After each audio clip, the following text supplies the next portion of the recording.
নবী হজরত ইউনুস আলাইহিস সালাম ৪০ দিন মাছের পেটে ছিলেন। এটা প্রায় সবাই জানেন, কিন্তু কেন কিভাবে তিনি মাছের পেটে গেলেন, এর আগেও পরে কি হয়েছিল, এর থেকে আমরা কি শিক্ষাই বা পাই ইত্যাদি অনেকেই জানি না।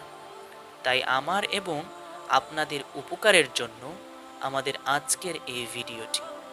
ইউনুস আলাইহিস সালাম ছিলেন আজকের ইরাক অঞ্চলের প্রেরিত একজন নবী। সেখানকার জনসংখ্যা ছিল ১,০০,০০০-এর একটু বেশি। তিনি তাদের কাছে সৃষ্টিকর্তার একত্ববাদের এবং এক সৃষ্টিকর্তার উপাসনা করার আহ্বান জানাতেন, কিন্তু তারা তা শুনত না। অন্যান্য বেশিরভাগ নবীগণের মতোই প্রথমে তার বার্তা মানুষের কাছে প্রত্যাখ্যাত হয়। তিনি মনে প্রাণে চাইতেন মানুষ এই বার্তা গ্রহণ করুক। তাই এক পর্যায়ে তিনি বিরক্ত হয়ে ভাবলেন, এরা গ্রহণ না করলে আমি অন্য কোনো জাতির কাছে যাই, যারা হয়তো আমার কথা শুনবে। যেই ভাবা সেই কাজ। তিনি উপকূলে পেলেন এক মাল বোঝাই জাহাজ। যাত্রার জন্য প্রস্তুত, তিনি সেই জাহাজে চেপে বসলেন। মাঝ সমুদ্রে পৌঁছে তারা মুখোমুখি হলেন বিশাল এক ঝড়ের। ঝড়ের আঘাতে এক পর্যায়ে জাহাজ ডুবতে শুরু করলো। খালাসিরা সিদ্ধান্ত নিলেন ওজন কমাতে সব মালপত্র পানিতে ফেলে দেওয়া হবে। তাই করা হলো, কিন্তু কিছুক্ষণ পর জাহাজ আবার ডুবতে লাগলো। এবার ঠিক করা হলো লটারি করে যার যার নাম আসবে তারা পানিতে লাফ দেবে।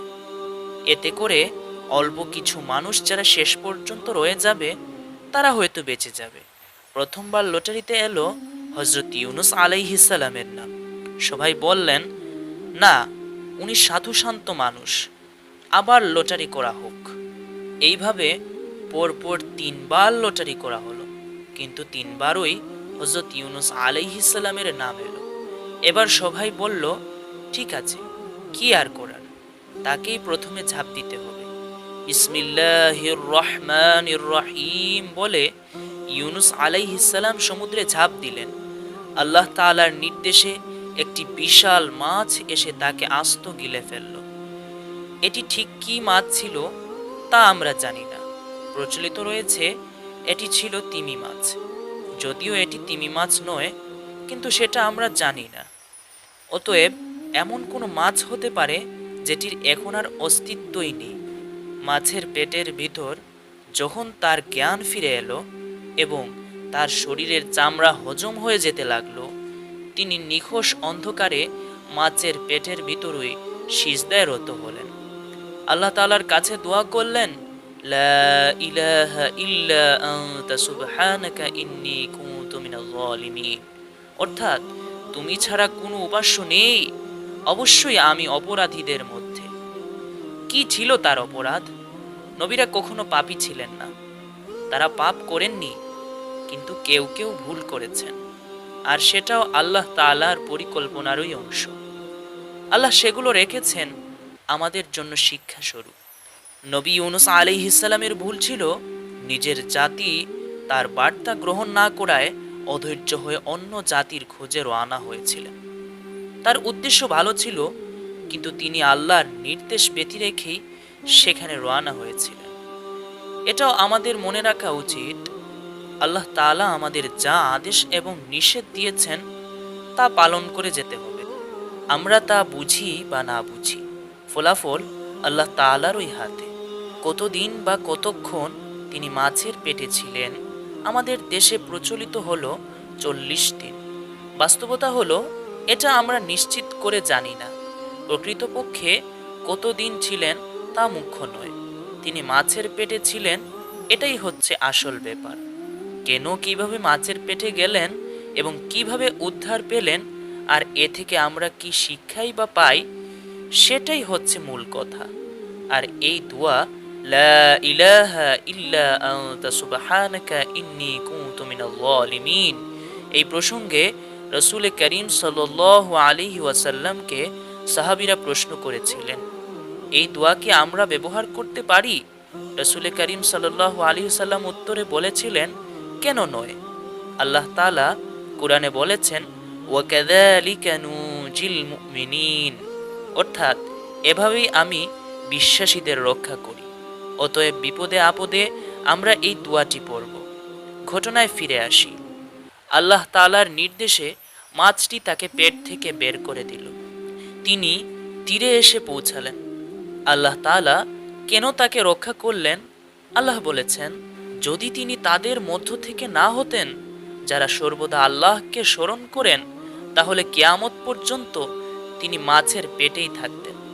আমরাও যদি আল্লাহ তাআলার সাথে সম্পর্ক বজায় রাখি, বিপদের সময় আমরা আল্লাহকে কাছে পাবো ইনশাআল্লাহ। ইউনুস আলাইহিস সালাম অসুস্থ এবং বিবস্ত্র অবস্থায় তীরে পৌঁছালেন। আল্লাহ তাআলার নির্দেশে ইয়াকতিন নামক একটি গাছ তার পাশে গজিয়ে উঠল। এর ছায়ায় তিনি আশ্রয় পেলেন, গাছের পাতা দিয়ে লজ্জা নিবারণ করলেন। অতঃপর আল্লাহ তাআলার নির্দেশে ইরাকে তিনি তার জাতির কাছে ফিরে গেলেন। গিয়ে তিনি একেবারেই বিস্মিত হলেন। তিনি দেখলেন তার জাতির সবাই তার বার্তা গ্রহণ করেছে। কি হয়েছিল? ইউনুস আলাইহিস সালাম তাদের বলেছিলেন, তার বার্তা গ্রহণ না করলে আল্লাহ তাআলার পক্ষ থেকে শাস্তি আসবে। ইউনুস আলাইহিস সালাম যাওয়ার পর বিশাল এক মেঘ তাদের এলাকা ঢেকে ফেলে। তারা পূর্ববর্তী জাতিসমূহের শাস্তির কথা জানত।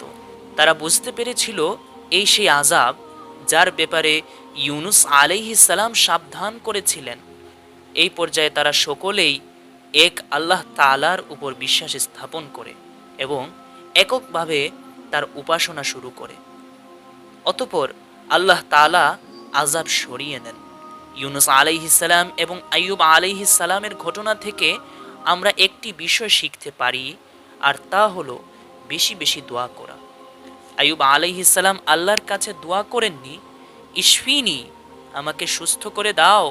তিনি আল্লাহর প্রশংসা করে গেছেন আর ক্ষমা প্রার্থনা করেছেন। আল্লাহ জানেন তিনি কি চান। ঠিক একইভাবে ইউনুস আলাইহিস সালাম মাছের পেট থেকে উদ্ধারের দোয়া করেননি, আল্লাহ তাআলার প্রশংসা করে গেছেন এবং নিজের দোষ স্বীকার করেছেন, ক্ষমা প্রার্থনা করেছেন। আল্লাহ তাআলা তাকে উদ্ধার করেছেন। আমাদের মনে রাখতে হবে, আমরা জেনে না জেনে হাজারো রকমের অন্যায় করি। এই সবের জন্য অবশ্যই আমাদের আল্লাহ তাআলার নিকট ক্ষমা চাওয়া উচিত। আল্লাহ তাআলা জানেন আমরা কি চাই। দোয়া কিভাবে করতে হয় তার বিস্তারিত আরেকদিন জানাবো ইনশাআল্লাহ। আমাদের এই ভিডিওটিতে তথ্যগত কোনো ভুল থাকলে রেফারেন্স সহ ধরিয়ে দিলে উপকৃত হব। আল্লাহ তাআলাই ভালো জানেন।